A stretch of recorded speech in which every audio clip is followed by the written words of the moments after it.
I found a long-lost diary from my ancestor that changed everything. It all started with a leaky roof. I was helping my mom clean out the attic after a summer storm had flooded half the floor.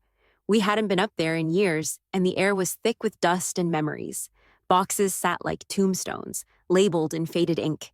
Christmas '97, Dad's tools, old letters. Nothing exciting until I found the trunk. It was wedged behind a stack of cracked photo frames, sealed with rusted latches and a thick leather strap that had long since dried out. I almost left it alone. But something about it, maybe the initials carved on the side, EMW, felt familiar. With a loud creak, I pried it open. Inside were yellowed papers, a broken compass, and at the very bottom, a dark green leather-bound book. Its pages were crinkled and fragile, but the ink still held strong. The cover read, "The Journal of Elias M. Whitmore, 1823. I froze. Elias Whitmore was my great-great-great-grandfather, someone I'd only heard about in passing. A sailor, they said, vanished at sea in the early 1800s. The family rumor was that he had discovered something unnatural, but no one had proof. He'd become more of a myth than a man. I sat right there on the attic floor and flipped open the diary. The handwriting was elegant, slanted, every line carefully placed. It began like any travel journal. His ship's name, the Hollow Wren, his voyage across the Atlantic, strange weather patterns. But a few pages in, the tone changed. July 19th, 1823. Latitude unknown. The stars no longer align with our charts. We've passed into waters unmarked on any map. I fear we are being watched. I read on, heart pounding. There were drawings of islands shaped like serpents, skies with 3 suns, creatures I couldn't begin to name. And always the same phrase, repeating in different entries. The threshold draws near. I showed the diary to my mom, but she just laughed it off. Probably fiction. He had a vivid imagination, from what little we know. But I couldn't stop reading. Over the next week, I read every page, cover to cover. The last entry was the strangest. August 3rd, 1823. I've hidden the device. It must never fall into their hands. If you are reading this, you carry my blood. You are the last line of defense. I reread that sentence dozens of times. What device? Whose hands? What did he mean I carry his blood? A chill ran through me that no summer heat could break. The next day, I went back up to the attic with a flashlight. I examined every item in the trunk more carefully, lifted the lining, tapped the wood, listened for hollow sounds. Then, I found it, a hidden compartment. Inside was a small brass object, circular with a lens in the center, and strange symbols etched around the edge. I had no idea what it was, but I knew I wasn't supposed to find it. The object felt warm in my hand, even though the attic was cool and damp. It was about the size of a pocket watch, but heavier, dense, like it held something more than metal and glass. I turned it slowly, watching the strange etchings catch the light. Some of the symbols looked like runes. Others resembled constellations, but none I recognized. I brought it downstairs and set it on my desk. For hours, I scoured the internet, trying to match the symbols to anything. Alchemy, old sailor maps, even Norse mythology. Nothing lined up. The deeper I searched, the more it felt like this thing wasn't supposed to be understood by normal means. Late that night, I flipped back to the diary. One line near the end stood out to me now, like it had been waiting for me to notice.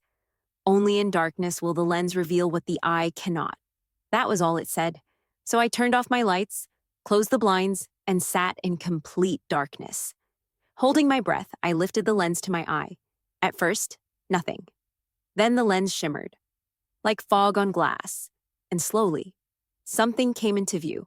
Symbols lit up around the edges, glowing faintly. Through the center, I saw my room, but distorted. Lines traced across the walls, shapes I'd never seen before.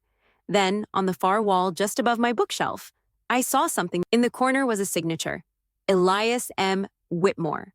I sat back, stunned. This wasn't fiction. He had left behind a trail, a real one, but that wasn't all. Tucked behind the parchment was a letter, addressed in neat script. To the one who finds this, beware the watchers. They know the diary has been opened. You have little time. My hands trembled. As if on cue, the lights flickered. And then, I swear, I heard a knock at my window. 3 slow, deliberate taps. But I live on the second floor. I froze. 3 taps, slow, measured, like whoever or whatever was outside knew I was there. My room was still dark, the only light coming from the glowing lens resting on my desk. I reached for it again, hand shaking, and held it up to the window. Through the lens, the world outside twisted. There, perched on the branch of the tree just outside my window, was a figure, not quite human. Tall, impossibly thin, with arms that bent wrong and skin that seemed to shimmer like oil. Its eyes glowed faint gold, fixed directly on me, unblinking. I dropped the lens. My heart raced as I crawled backward across the floor. When I glanced again, without the lens, the branch was empty. The wind picked up, slamming the shutters against the house. I jumped at the sound but forced myself to move. I locked the window, pulled the curtains tight, and sat down hard on the floor, trying to process what I'd seen. Elias had warned me, beware the watchers. They weren't some poetic metaphor. They were real. The rest of the night passed in anxious silence. I didn't sleep. Every creak of the house sent a jolt down my spine. But nothing else happened. Morning came slow and gray. I stuffed the lens and the parchment into my backpack, along with Elias's diary. I needed help, someone who could make sense of all this, someone who believed in the unexplained. There was only one person I could think of, Professor Hadley. He taught ancient history and folklore at the university, and I'd taken his class 2 years ago. He'd once gone on a 20-minute rant about time anomalies in Viking ship logs. So if anyone wouldn't laugh me out of the room, it was him. I caught him in his office that afternoon. He raised an eyebrow when he saw me. "Eliana, haven't seen you in a while. What brings you here?" I pulled out the lens and set it gently on his desk. "I think I found something. Something old and important." He examined it for a long moment, eyes narrowing behind his glasses. "Where did you get this?" I hesitated. "It was in my attic, my ancestor's, Elias Whitmore." That caught his attention. "The Elias Whitmore? The sailor who vanished near the Bermuda Ridge?" I nodded. "I've read about him. Journal entries and naval logs, rumors of something he called the crossing, a lost route to an island that doesn't appear on any map. Many believe he was delusional. He wasn't," I said. "He left instructions, a map. This lens reveals things, symbols, hidden doors. And last night, something saw me." Professor Hadley's expression changed. He looked genuinely disturbed. "You activated it." "Activated what?" He reached for a locked drawer and pulled out a folder labeled Order of the Threshold. "This isn't just an artifact. It's a key, and if what you're saying is true, then you're already being hunted." Professor Hadley spread the contents of the folder across his desk. Old black and white photos, letters in faded ink, and newspaper clippings I had never seen before. One headline caught my eye immediately. "Research Vessel Hollow Wren Vanishes in Uncharted Waters, 1823. Hadley tapped it. "This was your ancestor's ship, right?" I nodded, eyes still fixed on the article. He slid a handwritten letter toward me next. "This is a translated page from an anonymous monk's journal, written in 1899. Mentions a group called the Order of the Threshold. Their mission was to guard passageways between realms. Most historians brushed it off as myth. And you didn't?" He gave me a half smile. "History is full of things people once called myth." He picked up the lens and studied the symbols around its rim. "This artifact is older than your ancestor. It's mentioned in texts that predate recorded navigation. The Watchers are guardians, or enforcers, depending on who you ask, but the lens lets you see the paths they protect." I stared at the lens, the weight of it heavier now than ever. "What kind of paths?" He lowered his voice. "Places not meant for humans. Places outside of time." I pulled out Elias's diary, flipping to the page with the phrase that had started all this. "The threshold draws near." "I need to find the island," I said. "I need to know what Elias was trying to protect or hide." Hadley hesitated, then slid a hand-drawn map out of the folder. "You're not the only one who's been looking. I've spent years following breadcrumbs from lost explorers and madmen. They all talk about an island that can only be reached when a certain pattern in the stars aligns with specific ocean coordinates. That alignment happens." He glanced at a calendar. "In 2 days." "2 days?" I breathed. He nodded.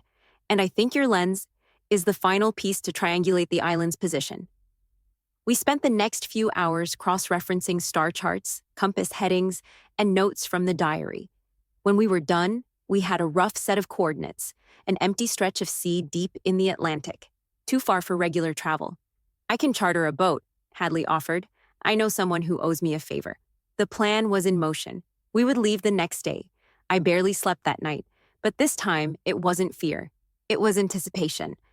The following afternoon, we set sail aboard a sturdy research vessel named Artemis, carrying the lens, the map, the diary, and questions I didn't know if I wanted answered. We traveled through calm waters at first, then into waves that seemed to churn unnaturally, even without wind. Instruments began to fail. GPS spun wild. Even Hadley, usually calm, looked unnerved. Then, around sunset, I used the lens. A glowing path lit up across the water, like a road made of light, stretching far into the horizon. We were getting close, and deep beneath the ship, something ancient had begun to stir. The glowing path shimmered across the dark water like a ribbon of starlight. When I looked without the lens, there was nothing, just an endless ocean. But through the lens, it pulsed and twisted, alive and urging us forward. Even the compass had stopped spinning. Only the stars and that glowing line guided us now. Hadley stood beside me, his face pale under the fading sun. "This is it," he said quietly, "the threshold." We followed the path for hours, until the air itself began to shift, denser, colder. Then, without warning, the sea ahead rippled and cracked like glass. A jagged line of land emerged from nothing. No radar, no satellite had ever recorded it. But it was there, the island. Shrouded in mist and silence, it jutted up from the ocean like a scar. Trees taller than any I'd seen stretched toward the sky, their leaves glowing faintly blue. The shore was black stone, smooth and warm beneath my boots. We anchored and stepped onto the beach. The moment my foot touched the ground, I felt it. A pull, like the island recognized me. We moved inland, following the paths that only appeared through the lens. Symbols etched into rocks lit up when I looked through it. Creatures skittered just out of sight. Things with too many legs and eyes like burning coals. But they didn't approach. They only watched. At the heart of the island, we found a stone circle. Monolithic pillars, ancient and cracked, surrounded a circular platform with the same etchings from the diary. In the center was a pedestal. I stepped forward. The brass lens pulsed in my hand. Hadley watched, breath held, as I placed the lens into the pedestal. The ground trembled. The symbols around us lit up in sequence. The sky above shimmered, as if the stars themselves were aligning. Then, a voice. Not spoken, not heard, felt. "You carry the blood, you carry the key. The gate shall open only once." A vertical tear formed in the air above the platform, a shimmering rift swirling with light and shadow. I couldn't look away. On the other side, impossible landscapes, floating mountains, endless cities made of crystal and bone, a place out of dreams or nightmares. Hadley stepped closer, stunned. This is what he was protecting. And suddenly, I understood. Elias hadn't vanished. He had crossed over. I turned to Hadley. "Do we go in?" He looked at me with something like fear and awe. "It's not just a discovery, it's a decision," the voice returned. "One may enter, one must remain. A price." Hadley placed a hand on my shoulder. "Eliana, this is your legacy, your bloodline. I'll seal the gate behind you." I wanted to argue, but something deep inside me, an instinct older than my own thoughts, knew he was right. I stepped through the rift, and the world behind me vanished. On the other side, I opened my eyes to skies of violet and silver. I wasn't alone. Others were waiting. And at the front stood a man with a green leather-bound diary in his hand. "Welcome home," said Elias Whitmore.